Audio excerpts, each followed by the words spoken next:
Hello बच्चों, कैसे हैं आप लोग। स्वागत है आपका हमारे YouTube channel infinity physics with Abhay, जिसमें आज की इस क्लास में हम लोग करने वाले हैं इम्पोर्टेंट क्वेश्चंस जो कि होंगे इलेक्ट्रिक फील्ड कॉन्सेप्ट के। अभी तक हम लोगों ने इलेक्ट्रिक फील्ड के बहुत सारे क्वेश्चंस कर लिए हैं, मेंस के भी कर लिए हैं, इरोडोव के भी कर लिए हैं।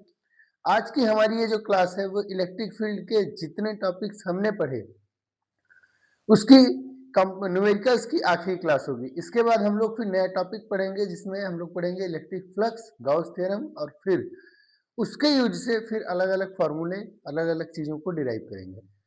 तो आज की जो हमारे क्लास की का पहला क्वेश्चन है वो है a system consist of a thin charged wire ring of radius capital R and a very long uniformly charged thread oriented along axis of the ring with one of its ends coinciding with the center of ring. The total charge of the ring is equal to q. The charge on the thread is per unit length is equal to lambda. Per unit length के साथ bracket होगा is equal to lambda. Find the interaction of force between the ring and the thread. Question है आपका Irodov से ही। क्या कह रहा है एक बार ध्यान से फिर से समझ लीजिए, फिर क्वेश्चन को सॉल्व करते हैं। A system consist of a thin charged wire ring of radius capital R, यानी आपके पास एक charged ring of radius capital R है। तो मान लीजिए ये आपका रिंग है जो इस प्लेन में रखा है, मैनी बोर्ड के परपेंडिकुलर उसका प्लेन है, यानी plane of the ring is perpendicular to the board with one of its end coinciding. और फिर क्या कह रहा है, and a very long uniformly charged thread oriented along axis of the ring. तो मान लीजिए कि एक्स एक्सिस इसका क्या है, एक्सिस है सर्किल का, मतलब रिंग का। तो ये आपका थ्रेड का डायरेक्शन हो गया, और उस थ्रेड का one of its ends coinciding with the centre of ring. हो गया clear. The total charge of the ring is equal to Q. तो कैपिटल इस क्यू पर चार्ज है, इस रिंग पर क्या है, चार्ज है, यूनिफॉर्मली चार्ज है।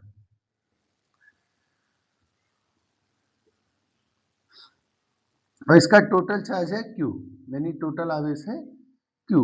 इसका खुद का रेडियस है कैपिटल आर, ठीक। और ये जो आपका थ्रेड है उस पर भी चार्ज है, और वो चार्ज यूनिफॉर्मली डिस्ट्रीब्यूटेड है, जिसका चार्ज पर यूनिट लेंथ दिया हुआ है आपको, वो है लेमडा। और ये इन्फिनिटी तक जाएगा क्योंकि लॉन्ग वायर है। कह रहा है find the interaction force between the ring and the thread. इस रिंग की वजह से इस थ्रेड पर और इस थ्रेड की वजह से रिंग पर लगने वाले फोर्स को कैलकुलेट करना आपका टास्क है। अगर हम इस क्वेश्चन को समझें तो इसका मतलब ये हो कि एक ऐसे रिंग है और ऐसे एक थ्रेड है।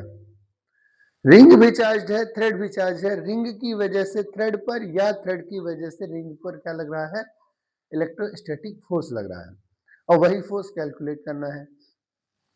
फोर्स निकालने के हमारे पास एक फार्मूला है 1/4πε0 Q1 Q2 by r square. But वो जो फार्मूला है वो आपका पॉइंट चार्ज के लिए लगता है कूलॉम्स लॉ वाला। तो दूसरा ऑप्शन है with the help of electric field. क्यों? क्योंकि हम लोग जानते हैं कि जब कभी भी कोई चार्ज वो इलेक्ट्रिक फील्ड में रखा जाता है तो उसके ऊपर फोर्स लगता है, ठीक। ये आपका कॉन्सेप्ट हो गया। अब पिछली क्लास के एक्सपीरियंस से, यानी पीछे जो हम लोगों ने 2-3 लेक्चर्स किए हैं उसके हिसाब से एक रिंग के एक्सिस पर इलेक्ट्रिक फील्ड का फॉर्मूला हमें पता है, और वो क्या है, तो electric field intensity at distance x from centre, at distance x from centre on the axis of ring, on the axis of the ring का फॉर्मूला हम लोगों को पता है, और वो क्या है, electric field E is equal to 1/4πε0 Q x divided by R square plus x square का पावर 3/2। ठीक, जबकि हमको वायर के एक्सिस पर इलेक्ट्रिक फील्ड अभी तक कम से कम नहीं पता है, हम लोगों ने पढ़ा नहीं है।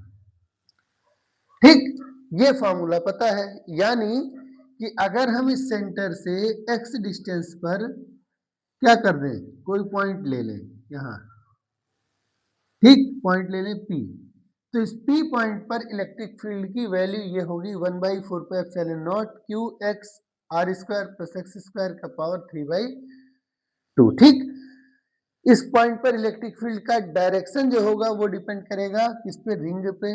अगर रिंग पॉजिटिव चार्ज है तो direction away from the ring होगा, और अगर रिंग निगेटिवली चार्ज है तो डायरेक्शन टुवर्ड्स द रिंग होगा। देखिए, मैं क्वेश्चन को धीरे धीरे ही सॉल्व कर रहा हूं क्योंकि आपको समझा रहा हूं, मुझे आपको समझाना मेन इंपॉर्टेंट है ना। जल्दीबाजी में नहीं कि आप सोचे कि 1 घंटे में 10 क्वेश्चन करने, 10 क्वेश्चन करने और आपको एक भी समझ में ना आए, उससे अच्छा है कि एक ही क्वेश्चन करें तो बढ़िया समझ में आ जाए, ताकि आप उसका कॉन्सेप्ट क्लियर कर पाए। तो भाई ये हो गया इलेक्ट्रिक फील्ड। इस पॉइंट पर इलेक्ट्रिक फील्ड की वैल्यू क्या है, ई है, और उसकी direction away from the centre है क्योंकि रिंग पॉजिटिवली चार्ज है। अब अगर हम क्या करें, एक्स डिस्टेंस पे पॉइंट के आगे थोड़ा सा छोटा सा यानी इनफाइनाइटली स्मॉल लेंथ एलिमेंट ले लें dx।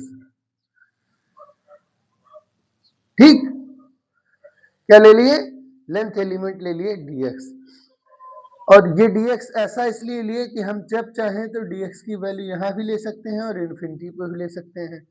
जब हम इस एंड पे dx लेंगे तो इस x की वैल्यू 0 हो जाएगी, जब हम इन्फिनिटी पे dx लेंगे, एलिमेंट लेंगे, तो x की वैल्यू इन्फिनिटी हो जाएगी, यानी हमारा जो लिमिट हुआ वो हुआ x = 0 से x = इनफाइनाइट तक। और ये जो एलिमेंट लिए, स्मॉल एलिमेंट, उस स्मॉल एलिमेंट के पास कुछ फोर्स, कुछ चार्ज है, क्योंकि रिंग यूनिफॉर्मली क्या है, यूनिफॉर्मली चार्ज है, और उसका चार्ज पर यूनिट लेंथ दिया है लेमडा। तो छोटे से स्मॉल एलिमेंट dx पर चार्ज कितना होगा, वो हो जाएगा charge on infinitesimally small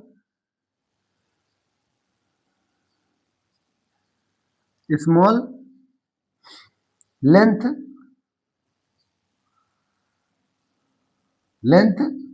element dx is कितना होगा बाबू चार्ज, तो चार्ज होगा लेमडा इंटू dx, क्योंकि लेमडा की डेफिनेशन में ही है चार्ज पर यूनिट लेंथ। ठीक, यानी यहां पे जो चार्ज है वो कितना रखा है, dq, और इस पॉइंट पे जो इलेक्ट्रिक फील्ड है वो कितना है, E। तो फोर्स कितना हुआ, फोर्स ऑन dq पर इलेक्ट्रिक फोर्स कितना होगा, F = electric field into dq होगा ना। पर ये छोटे एलिमेंट के लिए है इसलिए df लगा लेते हैं, तो d infinity df = electric field 1/4πε0 qx r square plus x square, ठीक, इंटू dq की value lambda into dx, lambda into dx। ये आ गया आपका किस चीज की वैल्यू, फोर्स की वैल्यू। और अब हम इसको क्या करें, इंटीग्रेट कर दें। अब हम इसको क्या करें, इंटीग्रेट कर सकते हैं, तो हमारा प्रॉब्लम सॉल्व हो जाएगा।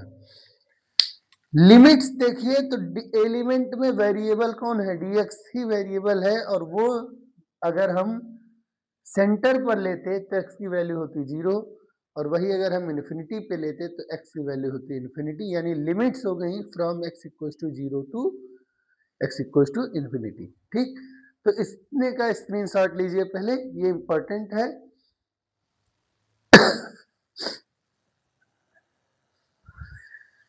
इतने का स्क्रीनशॉट इसलिए लीजिए कि इसके बाद एक बार खुद से प्रयास करिए, वीडियो को पॉज करिए, एक बार खुद से प्रयास करिए डिराइवेशन करने का, कि क्या अब इसके बाद का सवाल हो जा रहा है, और हमें बताइए कि सर आंसर इतना आया।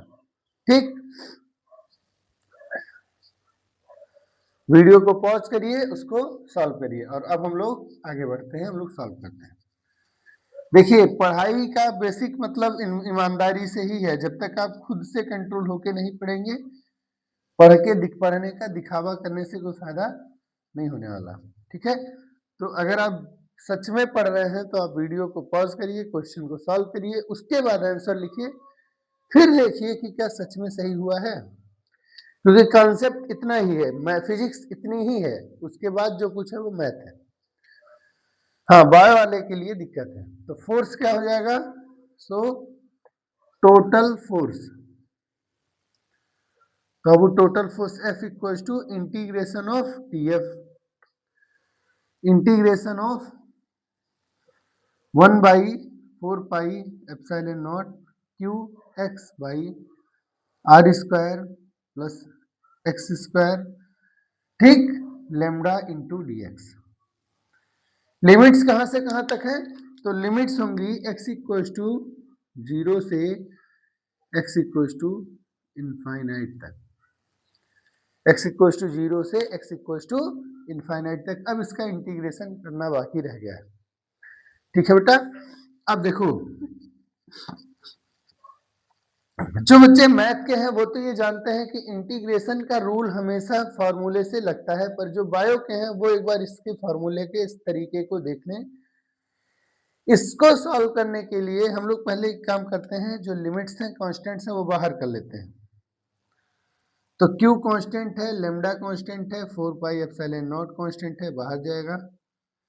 ठीक, बचेगा क्या, 0 से इन्फिनिटी तक का लिमिट x dx और divided by R square plus x square और उसका पावर 3/2। पावर 3/2 शायद नीचे नहीं लगाए थे, याद कर लीजिएगा, लगा लीजिएगा, इलेक्ट्रिक फील्ड में भी भूल गया हो, यहाँ 3/2। ठीक, ऐसे सवालों को सॉल्व करने के लिए जो मेथड हम लोग यूज करेंगे उसे कहते हैं सब्स्टिट्यूशन मेथड, यानी प्रतिस्थापन विधि। ठीक, तो प्रतिस्थापन विधि में हम क्या करेंगे, नीचे वाली ये जो वैल्यू है, यानी R square plus x square, उसे मान लेंगे theta. R square plus x square को क्या मान लेंगे, थीटा। ठीक, R square plus x square को क्या मान सकते हैं, थीटा। कोई दिक्कत, कोई प्रॉब्लम हो तो बता दीजिए।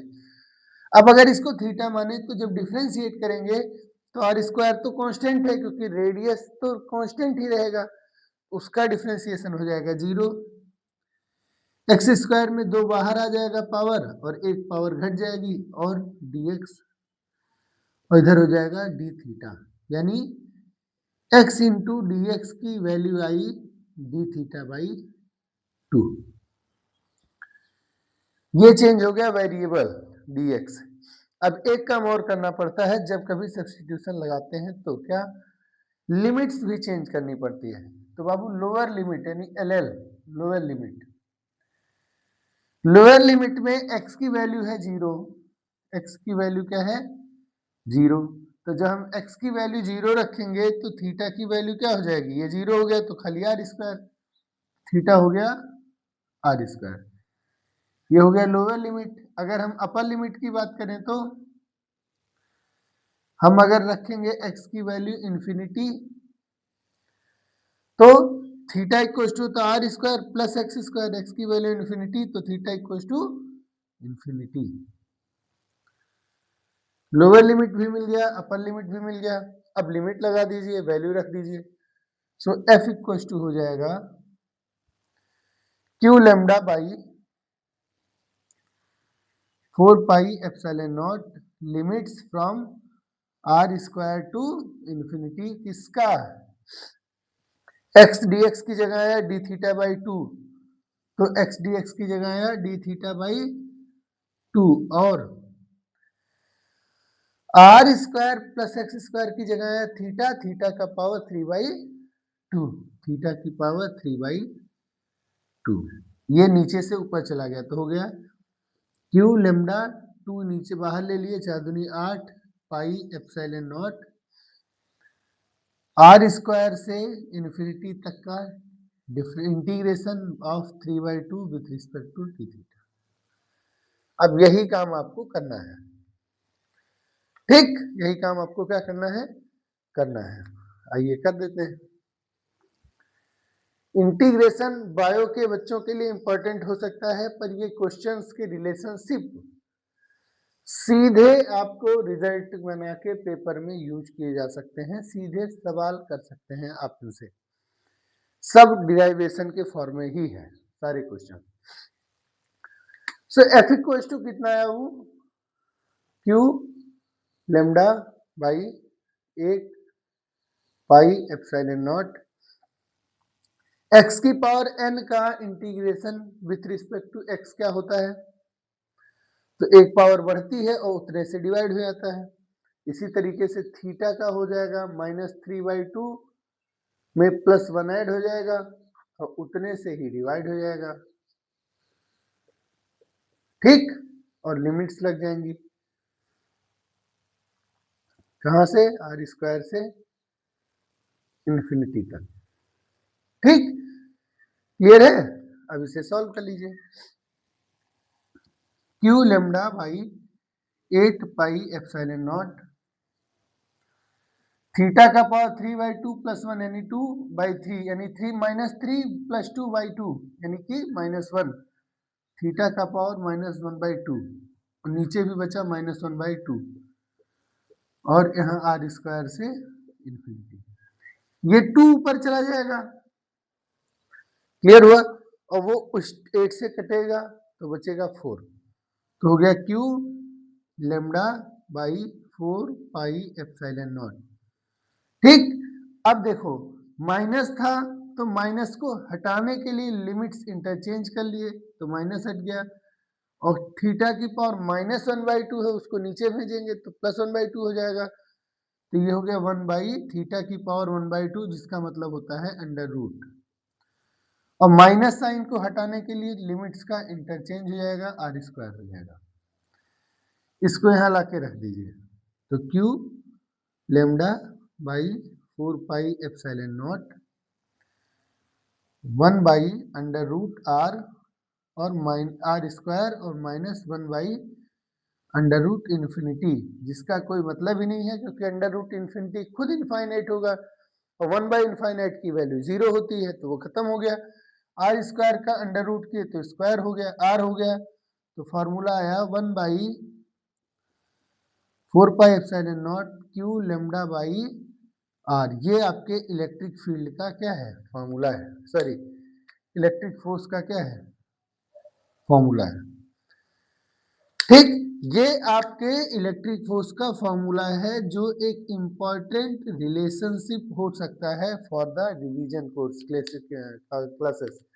जब हम रिवीजन करेंगे तो हम इसको एज ए रिजल्ट याद करेंगे ताकि हम ज़्यादा से ज़्यादा क्वेश्चंस को रिवाइज कर पाए, ठीक है। तो ये आपका क्वेश्चन का सोल्यूशन हो गया, कंप्लीट सोल्यूशन, ठीक, इतने से ही आपका काम चल जाएगा क्योंकि पीछे वाली जो चीजें थी वो तो अंडरस्टैंडिंग के लिए थी। इसका स्क्रीनशॉट ले लीजिए।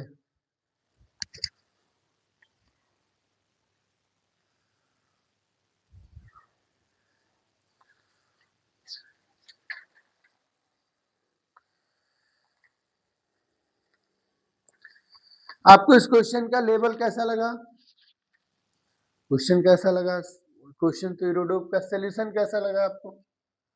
चलिए नेक्स्ट क्वेश्चन करते हैं।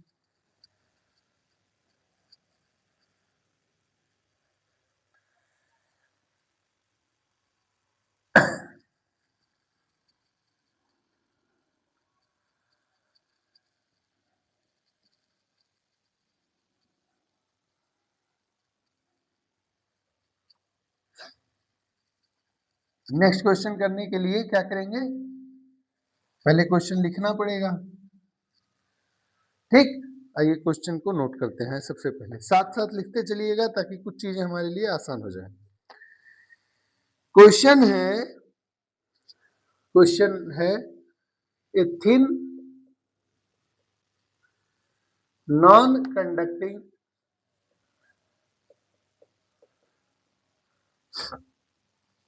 ring of radius r, capital R, has a linear charge density lambda equals to lambda naught cos phi,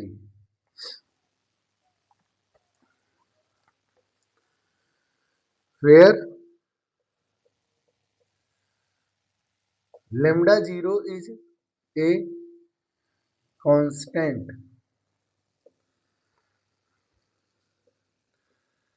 phi is the azimuthal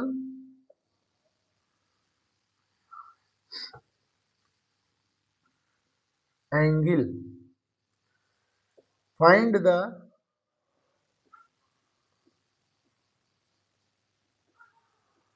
magnitude of electric field intensity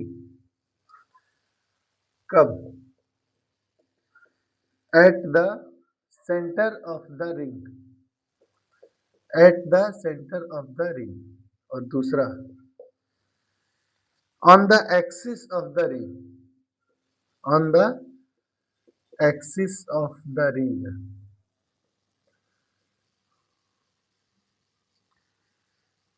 as a function of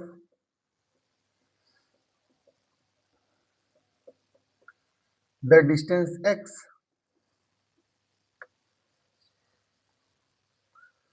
from center, from center. फिर कह रहा है investigate the function for x much greater than r. ठीक, ये आपका question है। सबसे पहले आप हमें बताइए कि what is the formula for electric field at centre of A charge ring. एक चार्ज रिंग के लिए सेंटर पर फॉर्मूला ऑफ इलेक्ट्रिक फील्ड क्या है या वैल्यू ऑफ इलेक्ट्रिक फील्ड क्या होता है। तो आपको याद हो तो मैंने आपको दो तरह के डिराइवेशन कराए हैं, एक कराए हैं हाफ रिंग के लिए और एक कराया है फुल रिंग के लिए। फुल रिंग अगर यूनिफॉर्मली चार्ज्ड है तो उसके सेंटर पर इलेक्ट्रिक फील्ड की वैल्यू 0 होगी। क्यों? क्योंकि हर डायमेट्रिकली अपोजिट कंपोनेंट एक दूसरे को कैंसिल आउट करेंगे। लेकिन अगर आप वही सोच के पहले पार्ट का आंसर 0 कर दिए हैं तो आप गलत हैं। क्यों गलत है? उसके लिए सवाल पढ़ना पड़ेगा। A thin non-conducting ring of radius capital R has a linear charge density lambda equals to lambda naught cos phi। एक रिंग है जिसका रेडियस है R, वो नॉन कंडक्टिंग है, ठीक है, उस पर लीनियर चार्ज डेंसिटी यानी रेखीय आवेश घनत्व lambda equals to lambda 0 cos phi है, जहां lambda naught is a constant, ठीक है, लेकिन phi is the azimuthal angle. अब इस सवाल ये है कि भैया एजीम्यूथल एंगल का मतलब क्या है। एजीम्यूथल एंगल का एजीम्यूथल एंगल का मतलब क्या है, फाई का मतलब क्या है। ये शब्द आपने अगर कहीं सुना होगा तो मुझे पूरा विश्वास है कि केमिस्ट्री के जो ब्लॉक्स हैं, जो एसपीडीएफ ब्लॉक हैं, वो पढ़ते समय आपने सीखा होगा कि 4 तरह के क्वांटम नंबर्स होते हैं। Principal quantum number n, azimuthal quantum number l, ठीक, magnetic quantum number m small m और spin quantum number small s। Principal यानी मुख्य क्वांटम संख्या, एजीम्यूथल को कहते हैं दिगांशी क्वांटम संख्या, चुंबकीय क्वांटम संख्या कहते हैं मैग्नेटिक वाले को, और चक्रण या चक्रण क्वांटम संख्या कहते हैं स्पिन वाले को। ठीक, वहां एजीम्यूथल का मतलब सुना होगा और इसका बेसिक मतलब होता है orientation in the space. Azimuthal word का मतलब होता है ओरिएंटेशन ओरिएंटेशन, इस शब्द का अर्थ हो गया ओरिएंटेशन, यानी क्रम, व्यवस्थित, कि कैसे कोई चीज व्यवस्थित है स्पेस में, हवा में। तो भाई ऐसे समझो कि रिंग है, ठीक, रिंग लिए, ऐसे समझिए कि ऐसे रिंग आपके सामने रखा है फ्रंट से, मतलब ऐसे चूड़ी रखी हुई है और हम सामने से ऐसे देख रहे हैं, ऐसे सामने से क्या कर रहे हैं, यहाँ से देख रहे हैं ऐसे। अब जब यहाँ से देख रहे हैं तो हम पाएंगे कि भाई ये सेंटर है, ये उसका कोई डायमीटर है, हमने इस डायमीटर को रेफरेंस पॉइंट बना लिया। क्या बना लिया? Reference point. अब अगर हम इस रिंग को ऐसे ऐसे इस रिंग पर चलेंगे तो जैसे जैसे आप इस रिंग पर चलेंगे, जैसे जैसे आप इस रिंग पर चलेंगे, वैसे वैसे इस रेफरेंस पॉइंट से आपका एंगल क्या होगा? चेंज होगा। चेंज होगा कि नहीं होगा? होगा ना। और वो जो एंगल है, ये एंगल ही है एजीम्यूथल एंगल। सामने से देखने पे ये जो एंगल है वही क्या है? Azimuthal angle. क्लियर? अब इसका मतलब समझिए ध्यान से कि जब हम इसे ऐसे बांटेंगे चार क्वाड्रेंट्स में तो पाएंगे कि जो एंगल, जो लीनियर चार्ट डेंसिटी है, वो फंक्शन है किसका? फाई का।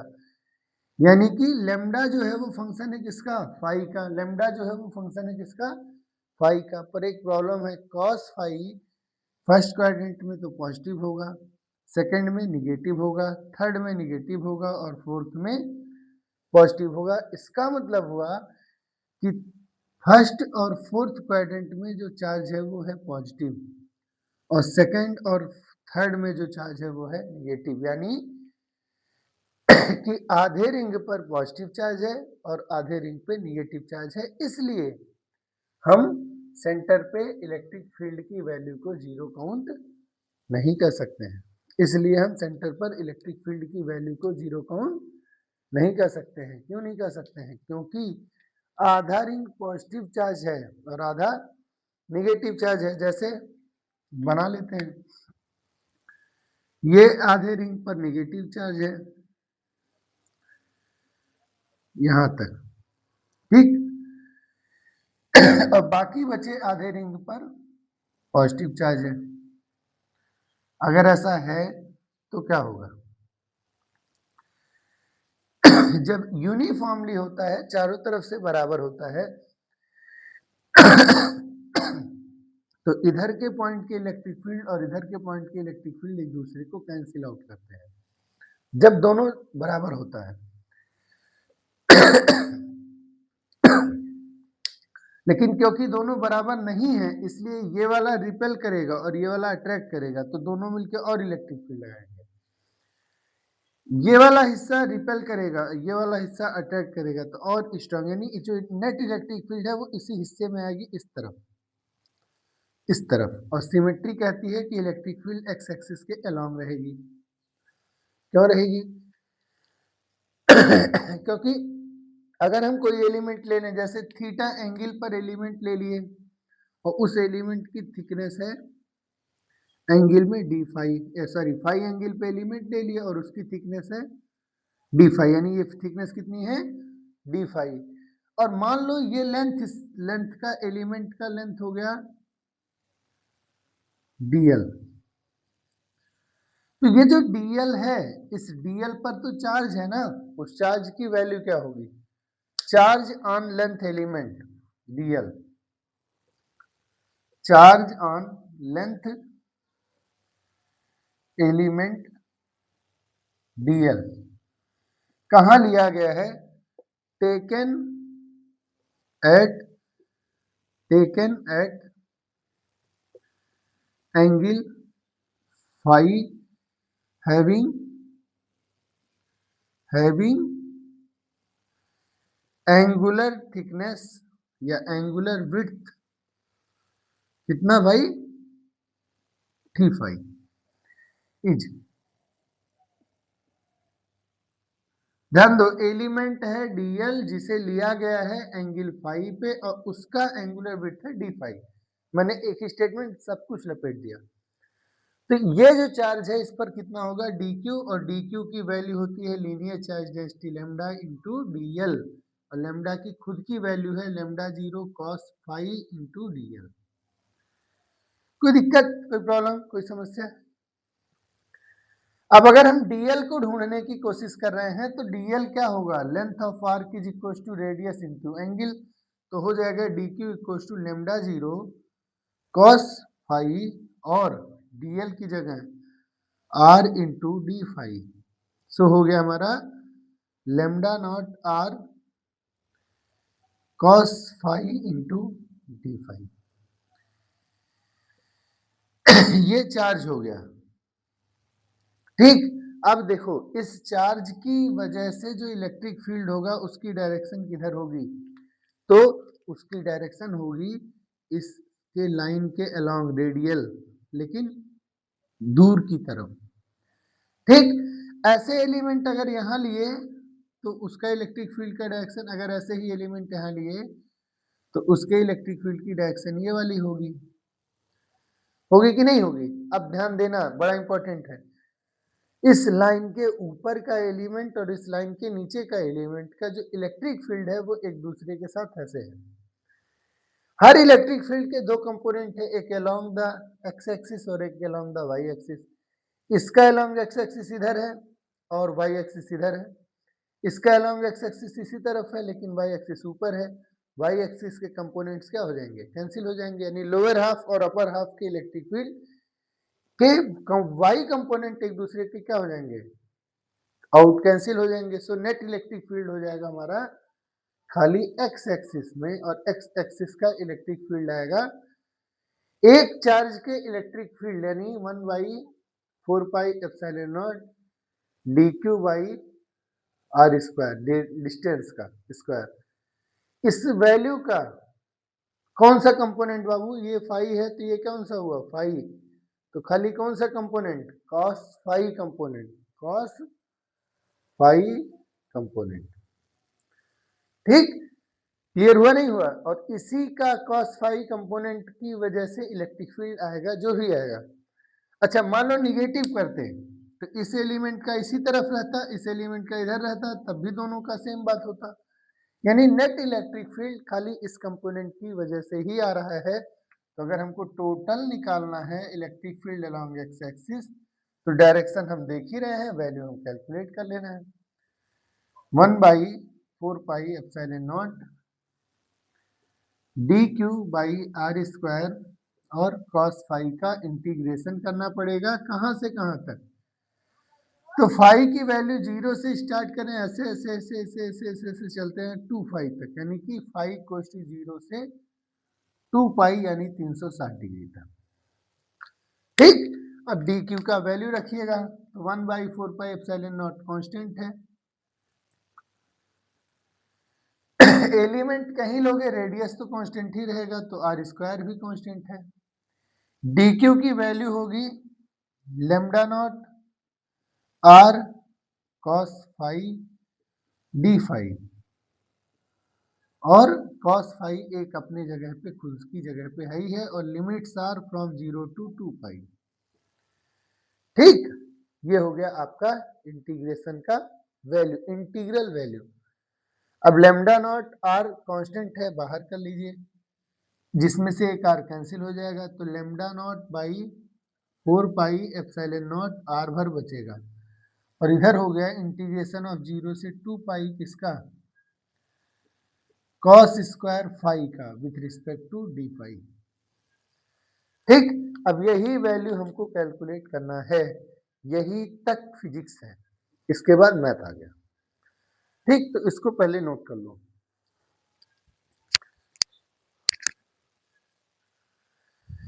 ये रीजन कि क्यों इलेक्ट्रिक फील्ड इसी डायरेक्शन में आया है, क्यों यही है, इसको मैंने एक्सप्लेन किया है, तो वो एक्सप्लेनेशन हाफ रिंग वाले में भी मिल जाएगा, फुल रिंग के केस में भी मिल जाएगा, और इसमें भी मैं बताया हूं, तो अगर आप हमारे साथ लिखे होंगे तो लिख लीजिएगा, अगर नहीं लिखे हैं खाली बस पिक्चर देख रहे हैं तो बैक साइड जाइए और उसका रीजन नोट करिए कॉपी में, क्योंकि कॉपी में रीजन ही इंपॉर्टेंट रहेगा, नहीं तो बाकी तो सब भूल जाएगा, क्लियर है। तब इसको करिएगा। हो गया डन।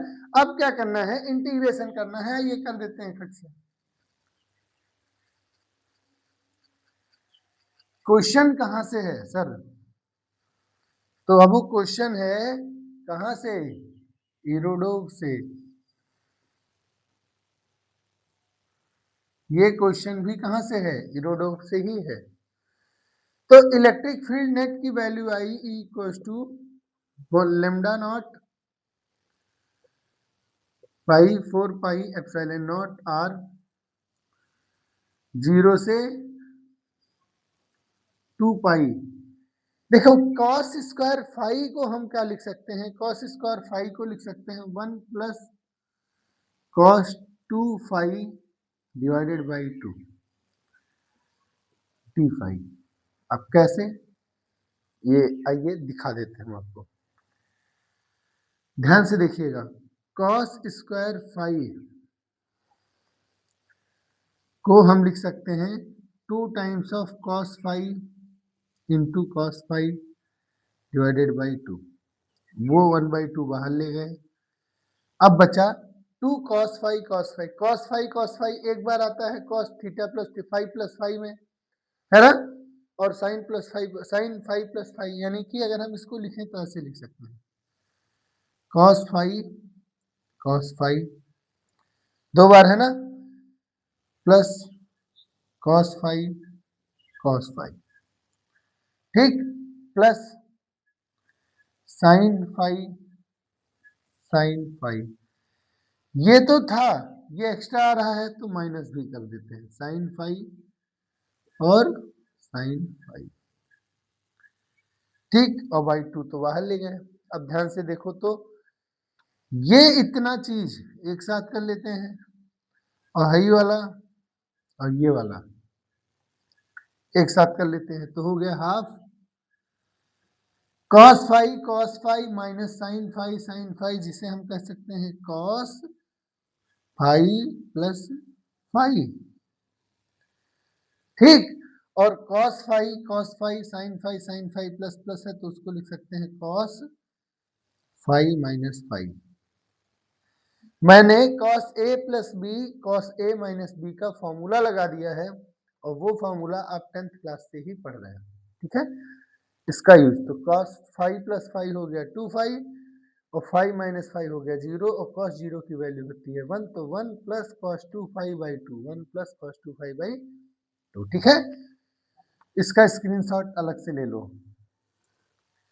हो गया बेटा, अब ध्यान देना, हो गया कंप्लीट, क्लियर है। अब देखिए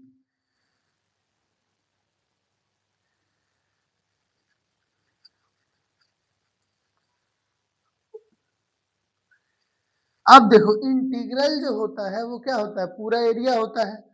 इंटीग्रल क्या होता है, पूरा एरिया होता है, कॉन्सेप्ट बताया गया आपको।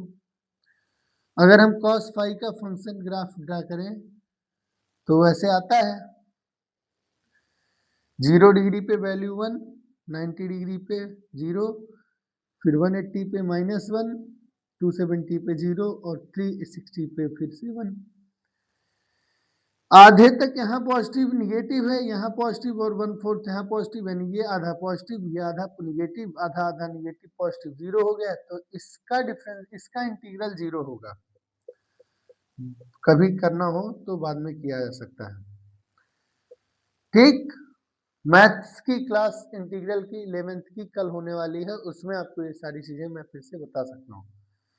तो अब इसको मैं तोड़ ले रहा हूँ, 1/2 फाइव अलग कर ले रहा हूँ, और प्लस 0 से 2 फाइव cos 2 पाई वाला फॉर्मेट अलग कर ले रहा हूँ, बाई 2 कर दे रहा हूँ, और इंटू डी फाइव ठीक। ये इंटीग्रल 0 होगा क्योंकि cos पीरियोडिक फंक्शन है, और पीरियोडिक फंक्शन का पूरे साइकिल में जो इंटीग्रेशन होता है वो होता है 0।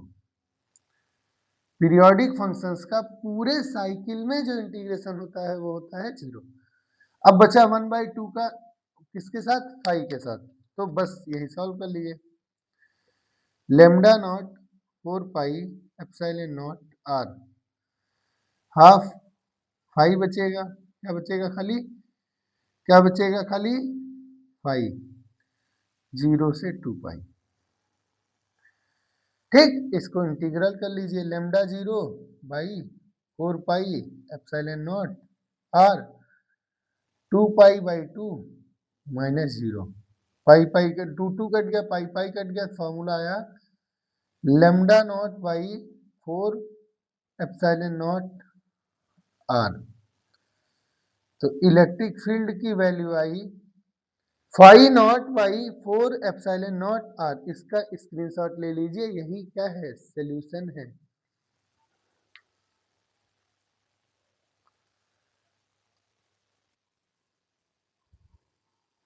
हो गया बेटा। और ये जो इलेक्ट्रिक फील्ड की वैल्यू है, स्क्रीनशॉट के हो गए ना, ये जो इलेक्ट्रिक फील्ड की डायरेक्शन है वो होगी किस तरफ, तो वो होगी अलोंग द डायमीटर, जो सिमेट्रिक डायमीटर है, जो दोनों पॉइंट्स को बीचों बीच से काटता है, यानी पॉजिटिव निगेटिव, पॉजिटिव पॉजिटिव को आधा करता है, निगेटिव निगेटिव को आधा करता है। वहां से negative x axis, negative direction में नहीं, निगेटिव वाले के तरफ आएगा, ठीक है, यानी इस तरफ आएगा एक्स एक्सिस के लॉन्ग। तो ये हो गया आपका फॉर्मूला इलेक्ट्रिक फील्ड का।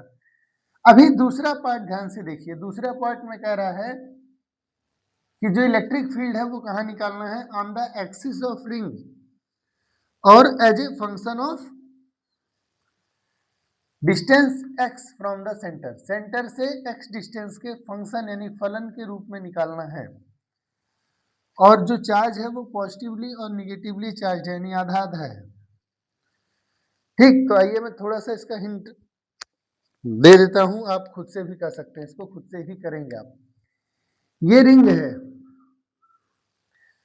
ठीक, ऐसे इस प्लेन में, यानी इस प्लेन में, इस बोर्ड के परपेंडिकुलर, या अपनी कॉपी को इमेजिन करिए तो सीधे समझिए, ऐसे कॉपी पे आपने एक चूड़ी बैंगल रख दिया है, या कंगन या चुल्ला रख दिया है, ठीक, चुल्ला समझते हो ना, हाँ, वो रख दिया है ऐसे रिंग, ठीक। तो होगा क्या, ठीक आधे पोर्शन में पॉजिटिव चार्ज है और ठीक आधे पोर्शन में निगेटिव चार्ज है। सपोज करो ये पॉजिटिव वाला चार्ज है,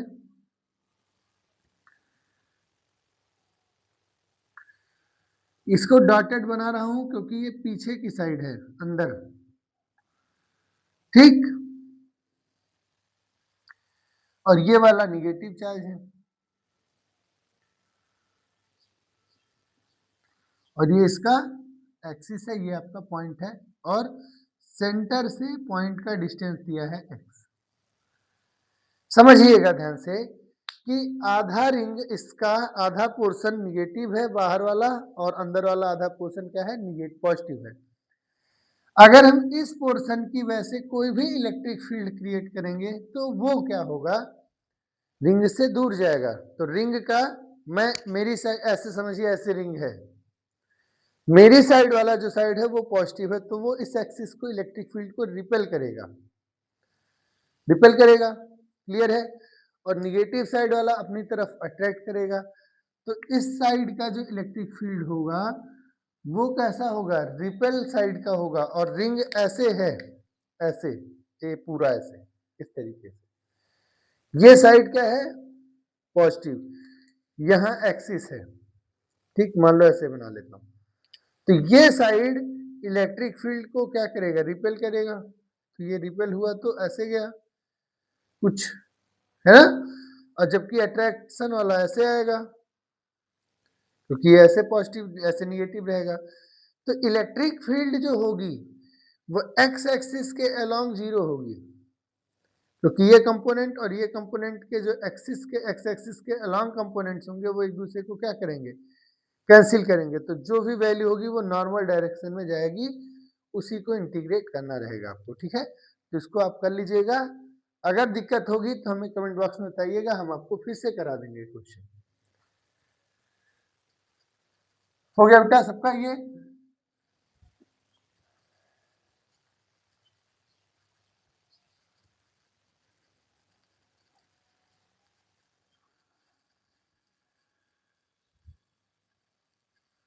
चलिए नेक्स्ट क्वेश्चन देखते हैं और आगे।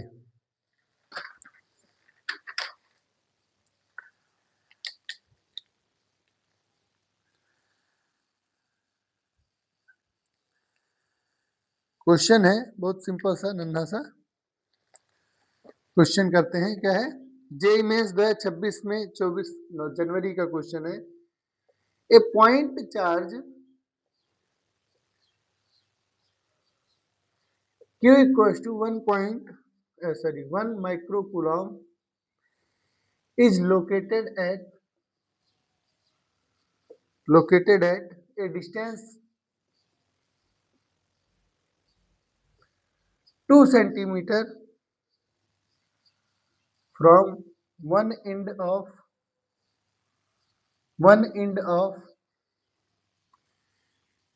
a thin insulating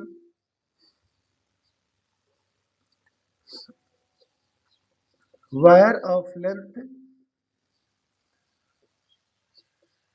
10 centimeter having a charge 24 microcoulomb distributed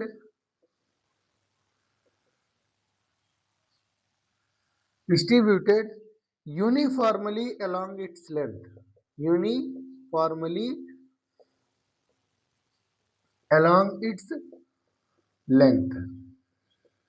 along its length. Force between small q and wire is. ठीक,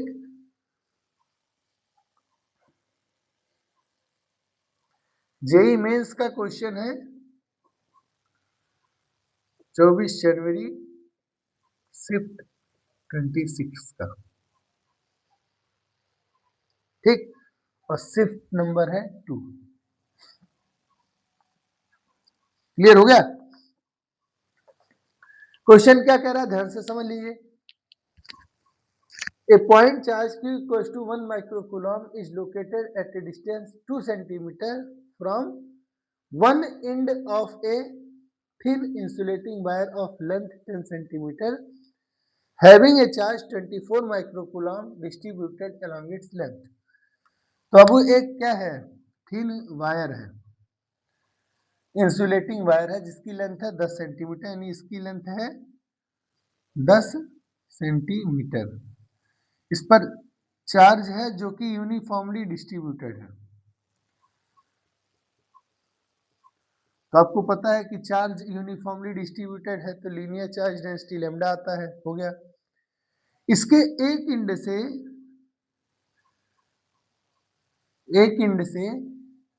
2 सेंटीमीटर की दूरी पर, यानी कि यहां एक और चार्ज है Q, और ये चार्ज है 1 माइक्रोकूलम, और ये टोटल चार्ज है 24 माइक्रोकूलम इसका रिंग का। तो इसका हो गया 24 माइक्रोकूलम बाई 10 सेंटीमीटर, इसका यूनिट हो गया। ठीक, उसको कैलकुलेट कर लेंगे। यहाँ पे जो चार्ज है वो ये है 2 सेंटीमीटर की दूरी पे, कह रहा है फोर्स निकालना है बिटवीन चार्ज एंड वायर। तो भाई सिंपल सी बात है, दो तरीका है, या तो हम इसके वजह से इस पर फोर्स निकाल लें या इसकी वजह से इस पर फोर्स निकाल लें। तो हम लोग अभी वायर के इलेक्ट्रिक फील्ड का फॉर्मूला नहीं जानते, इसलिए वायर के इलेक्ट्रिक फील्ड का यूज नहीं कर पा रहे हैं। लेकिन चार्ज के इलेक्ट्रिक फील्ड का फॉर्मूला हमें पता है, जो कि डिस्टेंस के साथ वेरी करता है, और उसका फॉर्मूला होता है 1/4πε0 चार्ज बाई डिस्टेंस का स्क्वायर। ठीक, क्लियर हुआ? अब इसका मतलब ये हुआ कि यहां से कितनी डिस्टेंस पर रहेंगे उसके हिसाब से फोर्स लगेगा। तो भाई सिंपल सी बात है, मान लो चार्ज Q से x डिस्टेंस पर एक एलिमेंट काउंट करते हैं, x डिस्टेंस पर एक एलिमेंट काउंट करते हैं जो कि इनफाइनाइटली स्मॉल एलिमेंट है, जिसकी थिकनेस या लेंथ मान लो कितना है, dx है। तो इस एलिमेंट पर यहाँ पे क्या होगा? चार्ज होगा, और वो चार्ज होगा dq, होगा कि नहीं? इस पॉइंट चार्ज की वजह से इस पॉइंट चार्ज पे क्या लगेगा, फोर्स लगेगा, जिसका फॉर्मूला हमारे पास कूलॉम्स लॉ से है, निकाल सकते हैं। और क्योंकि ये dx हम यहाँ भी ले सकते थे और ये dx हम यहाँ भी ले सकते थे, यानी कि यही dx वेरिएबल हो जाएगा। अगर हम इस dx को इस इंड पे लेते तो इस x की वैल्यू 2 सेंटीमीटर होती। अगर हम इस dx को इस इंड पे लेते तो इस वाले x की वैल्यू यहाँ से यहाँ तक 10 और 2 12 सेंटीमीटर होती। क्लियर है? तो लिमिट्स पता चल गई, बस इंटीग्रेट कर देंगे। समझे या नहीं समझे? ठीक, अब आइए स्टार्ट करते हैं। तो कैसे करेंगे, लिखेंगे कैसे? लिखेंगे force due to charge Q at an element dl at distance x from Q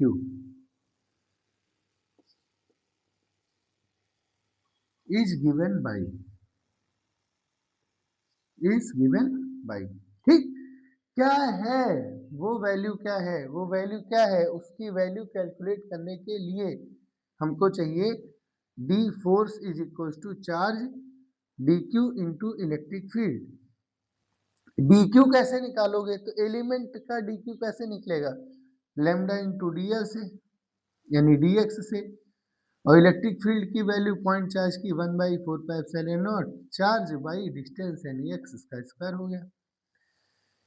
बस इसी को इंटीग्रेट कर दीजिए तो हो जाएगा 1/4πε0, क्यू भी कांस्टेंट है और ऊपर लेमडा भी कांस्टेंट है ना।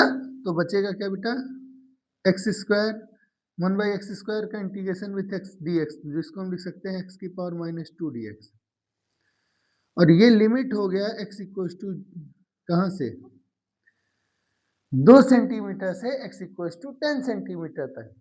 ठीक, तो हम x इक्वल टू x1 से अभी ले रहे हैं x इक्वल टू x2, ताकि हम वैल्यू रखना सीख जाए, लिमिट्स लगाना सीख जाए। हो गया तक, पहले फॉर्मूला डिराइव कर लीजिए, q लेमडा बाई 4πε0 है ना, और इधर हो जाएगा इंटीग्रेशन किसका, x की power n with respect to dx वाला, तो हो जाएगा एक पावर ऐड और उतने से डिवाइड, तो एक पावर ऐड यानी x की पावर -2 में 1 ऐड हो गया, -1 हो जाएगा, और उतने से डिवाइड यानी -1 से डिवाइड हो गया, और x1 से x2 तक लिमिट हो गई। ठीक, क्लियर है? जिसको मैं लिख सकता हूं q lambda by 4πε0, minus sign को हटाने के लिए लिमिट इंटरचेंज कर देंगे, x1 x से x2 की वजह x2 से x1 हो जाएगा, और x के पावर -1 को x1/x लिख सकते हैं। तो ये हमारा फॉर्मूला हो गया for electric force, for net force, किसके लिए, फॉर नेट फोर्स। ठीक, अब आते हैं सवाल पे कि किसकी क्या क्या वैल्यू दी हुई है, इस इंटीग्रल के हिसाब से किसकी क्या क्या वैल्यू दी, तो पहले इसको स्क्रीनशॉट ले लो। हो गया, अब यहाँ खट से फिगर के हिसाब से देखते चले जाइए कि किसकी क्या क्या वैल्यू दी है, और वैल्यू रख देते हैं, सॉल्व हो जाएगा।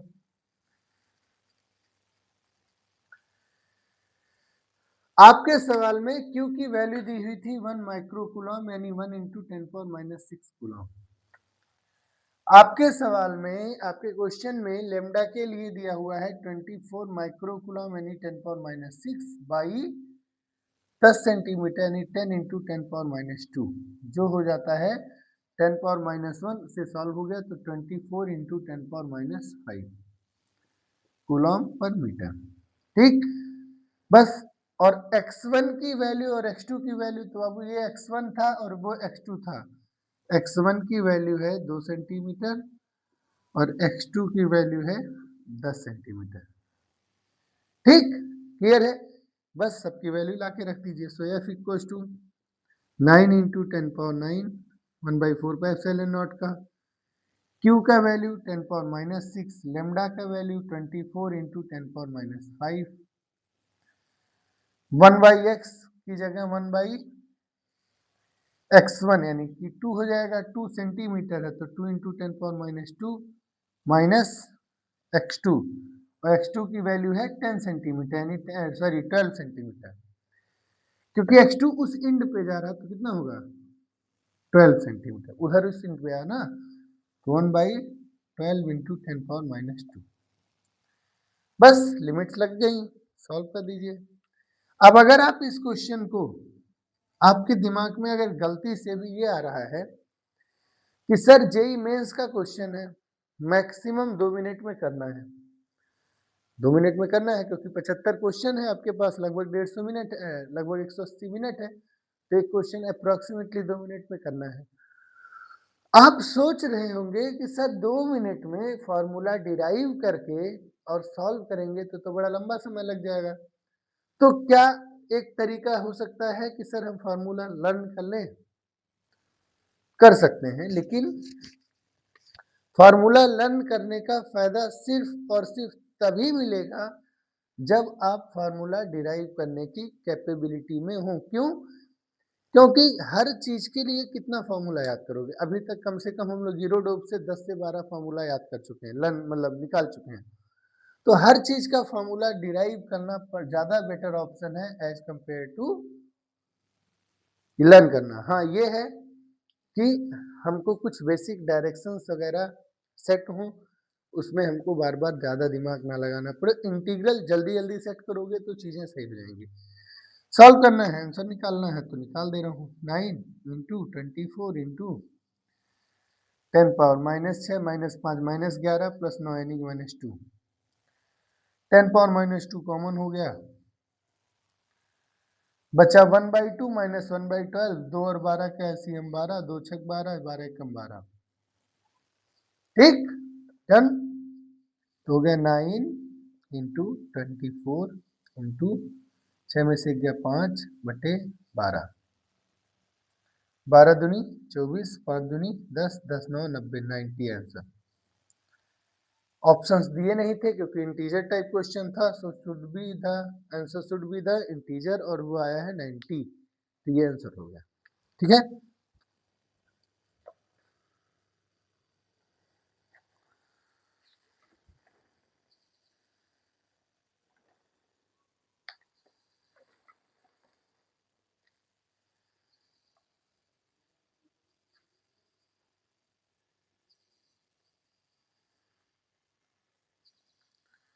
हो गया बेटा। अब आज की क्लास यहाँ पे कवर खत्म करते हैं। कल यानी कि जो आपका अगला क्लास होगा उसमें हम लोग एक ऐसा फॉर्मूला डिराइव करने वाले हैं जिससे इस तरह के क्वेश्चन, जो वायर के इलेक्ट्रिक फील्ड, पीछे भी क्वेश्चन था, वायर के इलेक्ट्रिक फील्ड का किसी भी कंडीशन में, किसी भी जगह, किसी भी एक्सिस पे, किसी भी पॉइंट पे, किसी भी डिस्टेंस पे इलेक्ट्रिक फील्ड का फॉर्मूला हमें क्या कर दे, बता दे। तो हम लोग कल इसका फॉर्मूला डिराइव करने वाले हैं। कल की क्लास आपको मिस नहीं करनी है, क्योंकि अगर कल की क्लास मिस होती है तो बहुत कुछ मिस करेंगे। ठीक है, थैंक यू।